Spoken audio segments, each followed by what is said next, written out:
This is Bill. I'm going to show you a really cool recipe. Starting by, I took some chicken breasts, nice plump ones. I cut them in half lengthwise, a little flour dredge, and I got them cooking in some olive oil. Let me get this in so I have my hands so I can talk. Beautiful.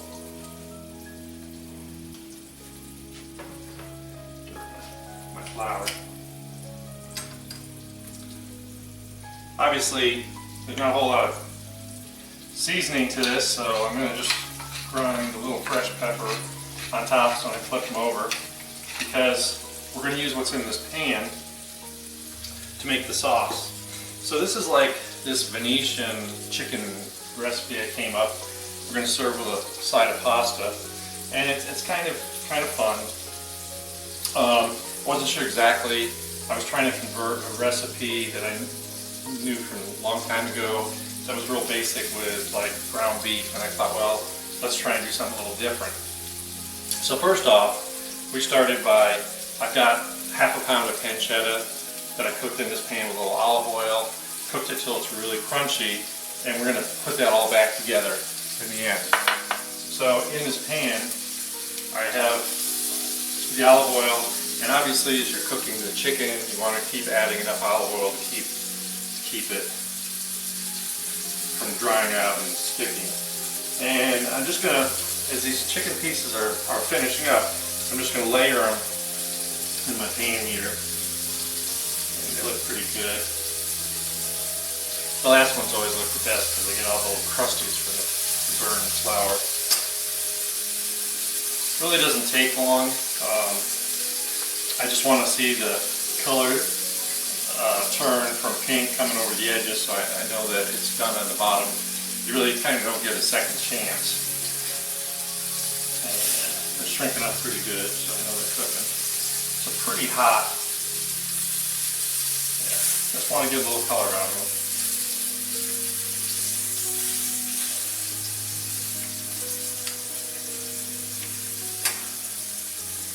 Like I said, this is kind of fun, nothing to be afraid of.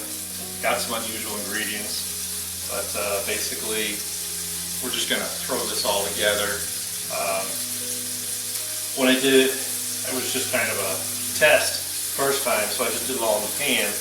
And what you would do is you cook the chicken, you take it out of the pan, and then in the end you put the chicken back in. I want to make enough food for 2 people, so this is kind of an experiment that will work. Once again, I'm just watching for that chicken to cook nicely.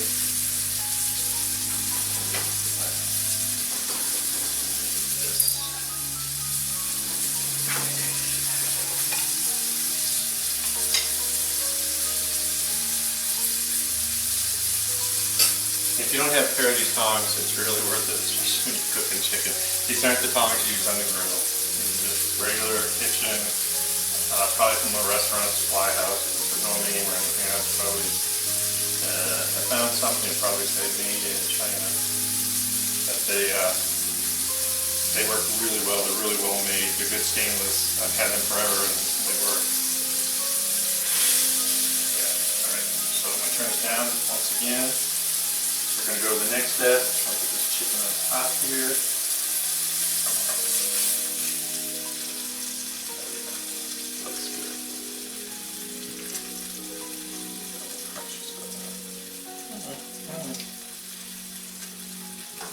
Get that out of the way. I need to put a little olive oil in here because I can see the bottom of the pan.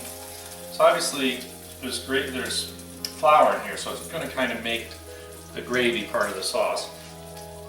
It's cooled down now. So I got a pretty good healthy sized onion that I sliced up, thin slice.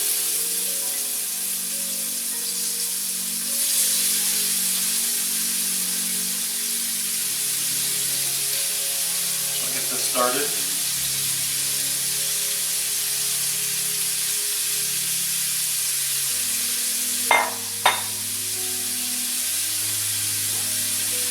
Okay.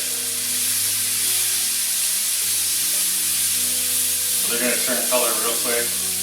They're picking up all all the crispies from the bottom of the pan.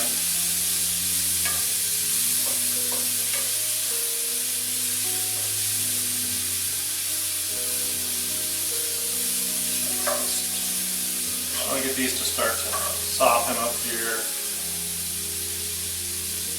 to get that beautiful brown color from the flour.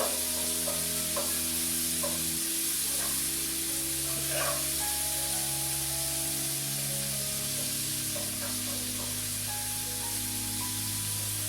Alright.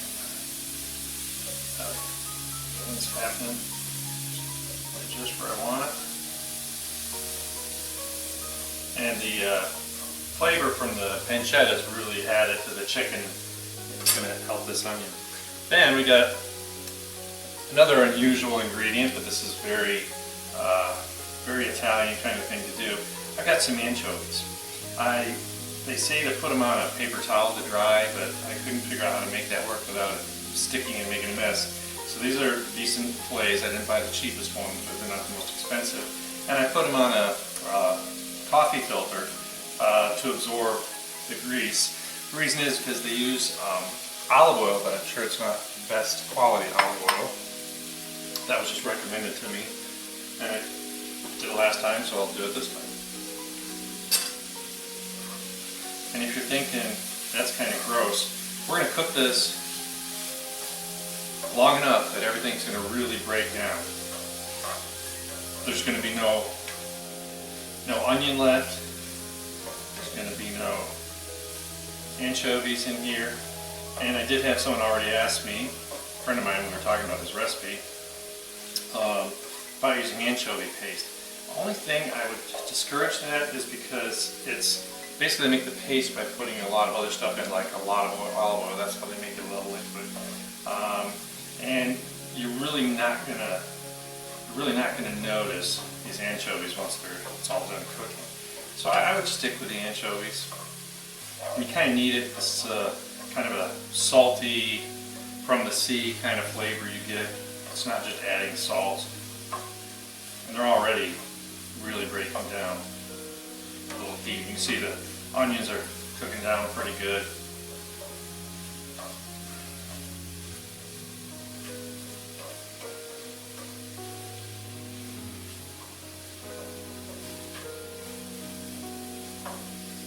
You know, I grew up with everything that was Italian was ragu, ground beef. So this was kind of eye-opening for me. My sister and her husband had a friend come over from Venice. He's actually a glass artist that was there at the glass museum, Gianni, and he kind of enlightened them on some of the food. And I always kind of had this in the back of my mind, and I never really did anything with it. And then recently I was reminded, I was talking to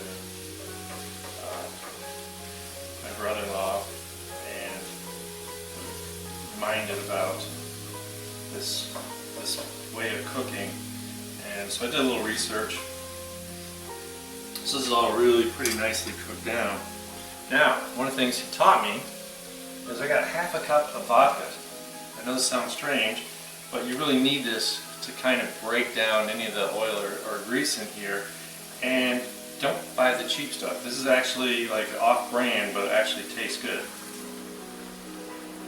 So we're just going to put this in here. This is the first step of cooking all this stuff down.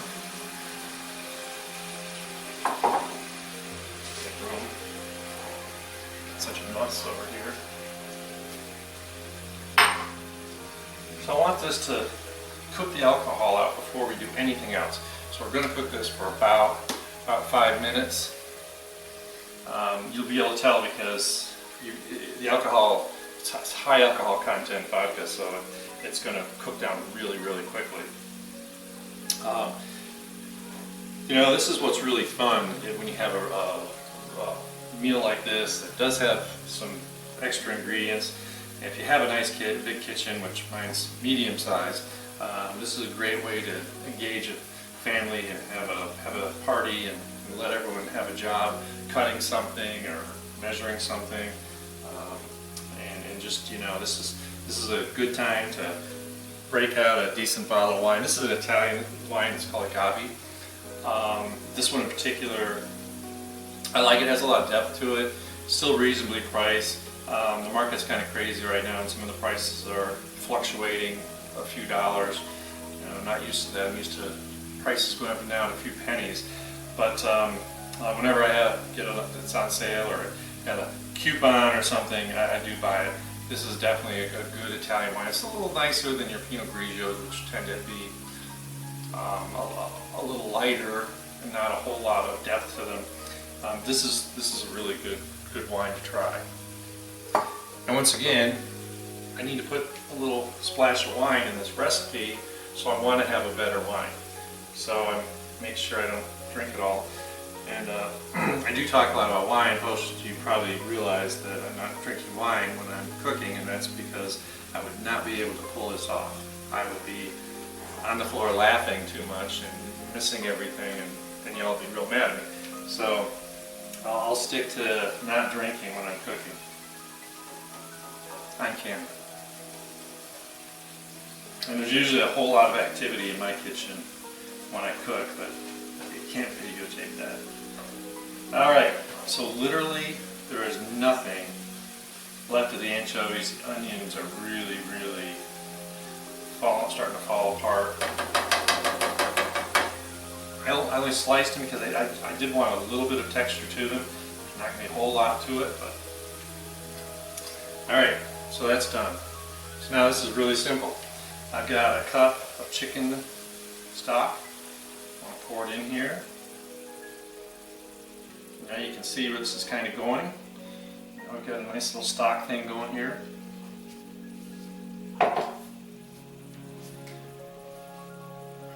And it was just about room temperature, so it didn't take too much of the heat out of this. So you can use chicken stock for anything because it is mild. Actually doing this with the original recipe with ground beef, I still would use chicken broth or stock because it is mild. If you try to use like a beef stock, that would be a whole different kind of flavor. So I would probably stick with chicken stock. I use it for just about everything. If you're vegetarian, obviously, you could use vegetable stock and then not use chicken. You could use something else. Be hard to get around, but if in your diet you allowed seafood, you could probably use some kind of fish because you've already got anchovy in here. This would be great just about any way you could. So I want to bring this up back to a boil. Just make sure it's here. And we're just going to cook this down just a little bit. This is not to totally like cook it all the way down. I just want to make sure that I've got the vodka out. I want the chicken stock to be nice and heated through. And then we move on to the next step. It smells really good. It does. So now what I want to do, I've got some garlic because I always have garlic in everything I cook, I think. I want to get some garlic in here because I want to soften it and soften the flavor.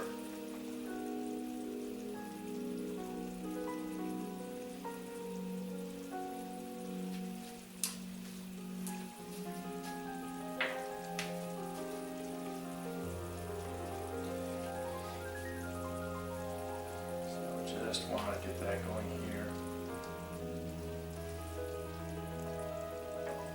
It's so funny how the minute the garlic hits heat, it really starts to become so fragrant.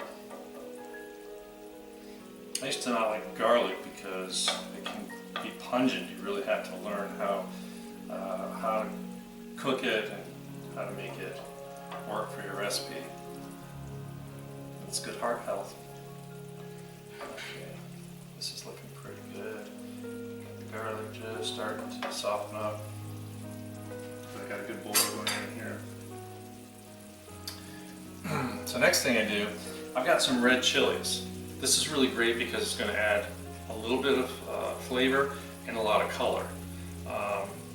These are basically I know if you're used to cutting up jalapenos or slicing them, because that's all I did is a really thin slice them, is these red chilies aren't nearly as hot, and the only seeds are towards the cap end where they grow. So I only cut them a little more than halfway. First I cut the very end off, and then I just start slicing until I start seeing seeds. And if you get a couple seeds like I have here, that's okay, but you don't want to get into all the veins and seeds. And like I said, these are pretty darn mild. So I just want to get these in here.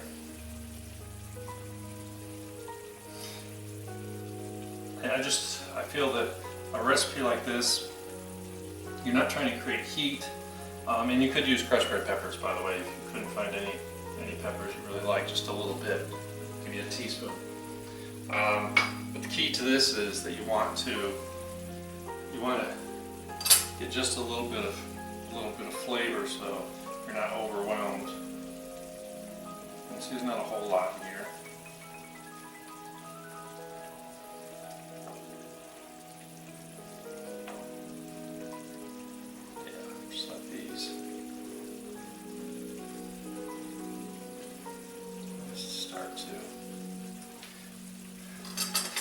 Getting down to the wire, my cutting board's empty once again. So what I want to do is I want to take, these are some great tomatoes, cherry tomatoes, whatever you want to call them, and I want to put them in here. So this is the only tomato we're going to use, and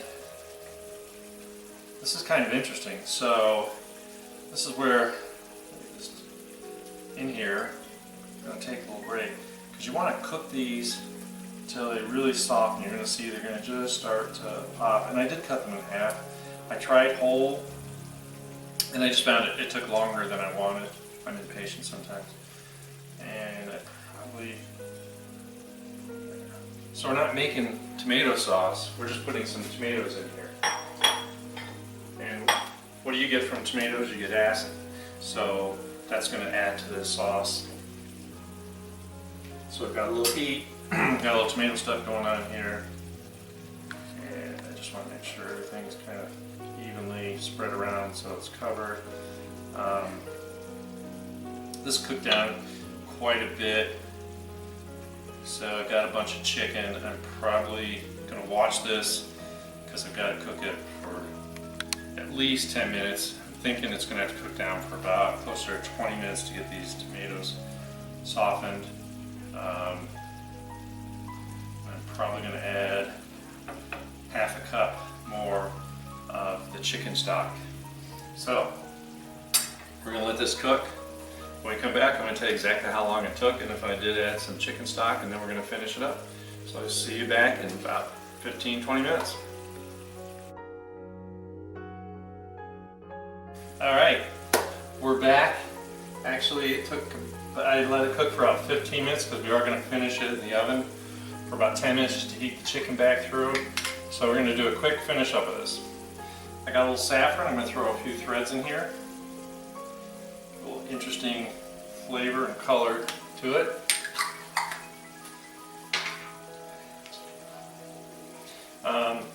I did end up adding about half a cup of chicken broth because it was starting to cook down. I had to cook them pretty aggressively here. I went to the store and I got just some fresh olives. I sliced them up. I want to put them in here because I think olives are great.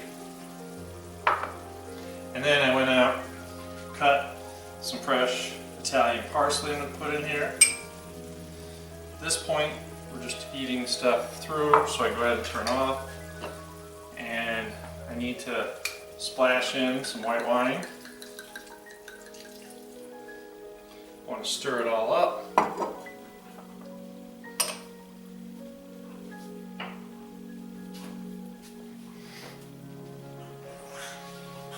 Oh yeah.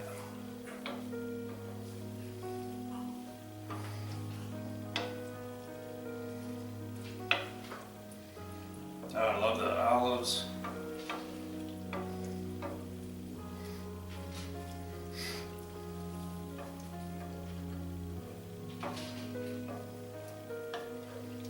Doesn't that look fabulous?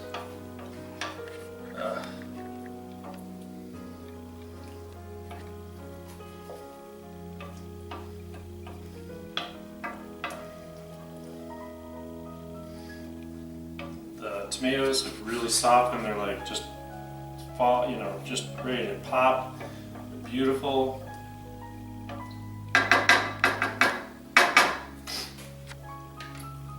So now what we need to do, we need to put some sauce on my chicken.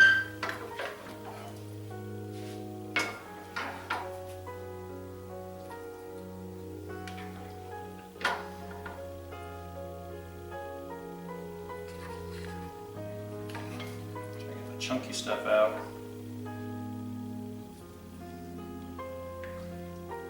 Like I said, if I weren't making so much, I would be able to do this in the pan. But I had 3 breasts that I cut in half, so I had 6 pieces of chicken. So I do this.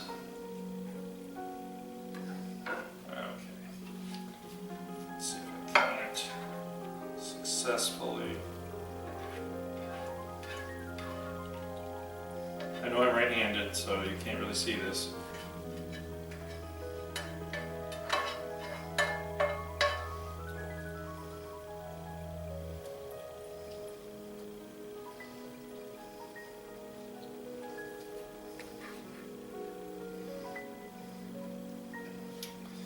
Let me move this out of my way.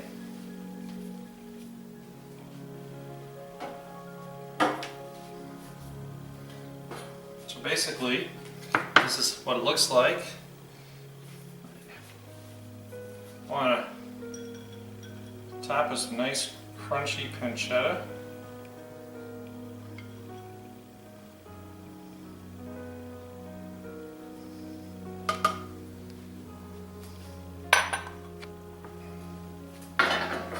See how beautiful that looks? You've got those cherry tomatoes, you got the green from the Italian parsley, you've got the peppers, you got the onions, the olives. It all makes it really beautiful. So it's going to go in the oven.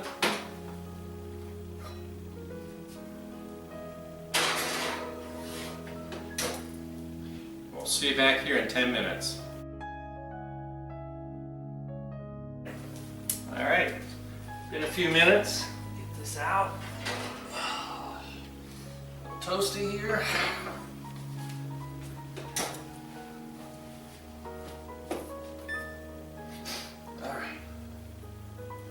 Now,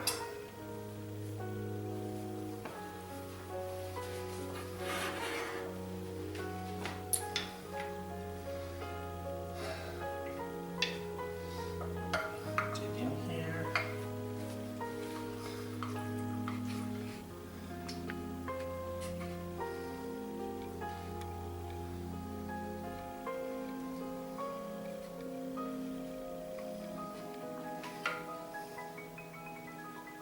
So this is exactly how it should look. It just smells fantastic. When I made this the first time, I put a little side of pasta, you know, just a little olive oil and pasta.